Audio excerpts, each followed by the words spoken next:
అందరికీ నమస్కారం అండి.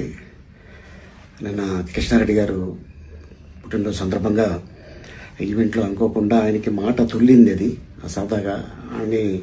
బట్ ఏంటంటే దీన్ని తీసుకొని మీడియా మిత్రులు దీన్ని కొద్దిగా వైరల్ చేస్తున్నారు. ప్లీజ్, ఆయన మంచి ఆర్టిస్టు, ఆయన పుట్టుడు దుఃఖంలో ఉన్నాడు.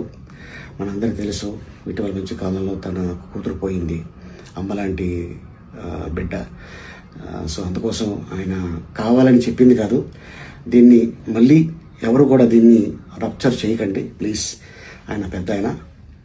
నమస్కారం. అందరికీ నమస్కారం అండి. నిన్న కృష్ణారెడ్డి గారు పుట్టినరోజు సందర్భంగా ఈవెంట్లో అనుకోకుండా ఆయనకి మాట తుల్లింది. అది సరదాగా అని. బట్ ఏంటంటే దీన్ని తీసుకొని మీడియా మిత్రులు దీన్ని కొద్దిగా వైరల్ చేస్తున్నారు. ప్లీజ్, ఆయన మంచి ఆర్టిస్టు, ఆయన పుట్టుడు దుఃఖంలో ఉన్నాడు. మనందరికీ తెలుసు, ఇటీవల మంచి కాలంలో తన కూతురు పోయింది, అమ్మలాంటి బిడ్డ. సో అందుకోసం ఆయన కావాలని చెప్పింది కాదు. దీన్ని మళ్ళీ ఎవరు కూడా దీన్ని రప్చర్ చేయకండి ప్లీజ్. ఆయన పెద్ద ఆయన. నమస్కారం.